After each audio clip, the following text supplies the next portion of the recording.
Starting with a more individualized angle, every student as himself, instead of like the group, the classroom, or the school. At the individual level, if we start off from what their current interests are, what activities they like doing, especially if they're social activities, and especially if any other kid shares the same social interest, then we can spend some time, per our previous discussion. This is why part of why we ate the vegetables, is that a 50-minute reading session with just reading for 50 minutes is frequently not the best thing, right? So this means, what if we did 18 minutes of that?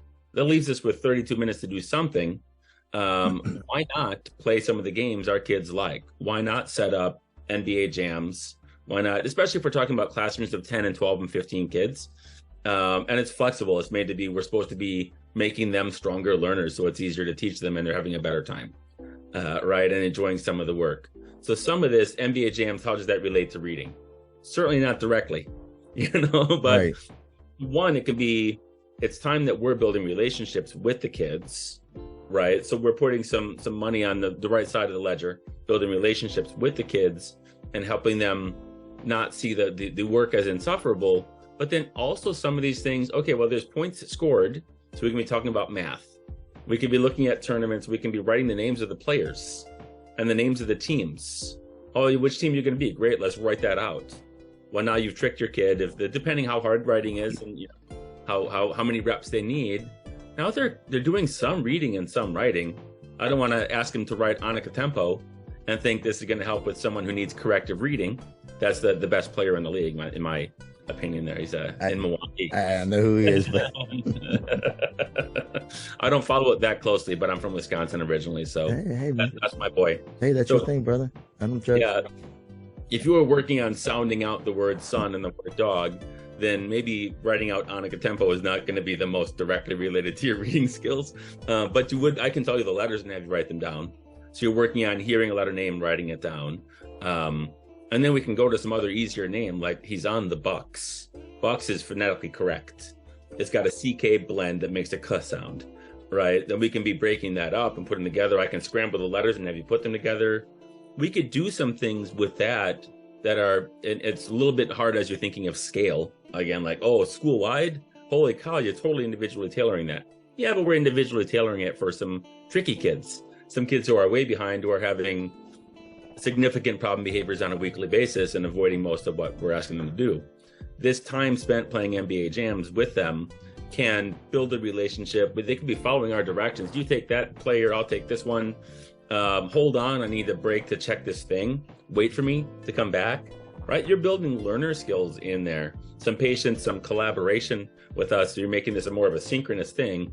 That's the relationship, and that's a 2-hour podcast there, but which we're not doing today. But you also can build in reading, writing, math into some of that. So that's one angle we can come at, is starting from their fun and building off of that. Okay. I think it's a good place. That, to me, that makes perfect sense. Excellent. All right. Next angle. Another angle is, all right, we do have our DI reading lessons and other lessons like that we should be doing. So, and they're good curricula. We're going to do them part of the time. What do we do to sometimes make those fun? All right, one, so everything doesn't always have to be fun. But setting that aside, we try as much as we can to make a lot of it fun. One is the fast pace I already talked about. If it's easy enough to go at a fast pace, we're zooming along, there's an energy, there's a rhythm, there's not time to get distracted, there's not dead air time to think about whether to argue about, to tell someone I have a headache that I don't have, or something like that to try to get out of it.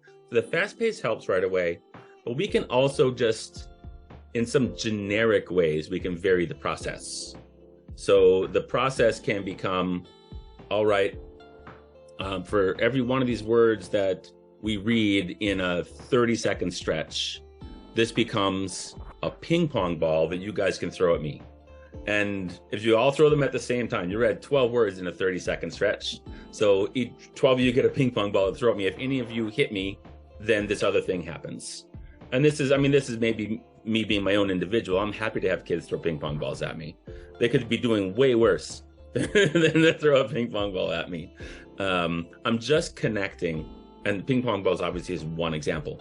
All I'm doing is connecting another outcome that is likely fun for a lot of our kids with those points that are tallied. So these aren't just clicks and tokens and stuff, but they're connected with this other fun thing that we like to do. We see how many times we could hit them with a ping pong ball today, and we add that score up for something.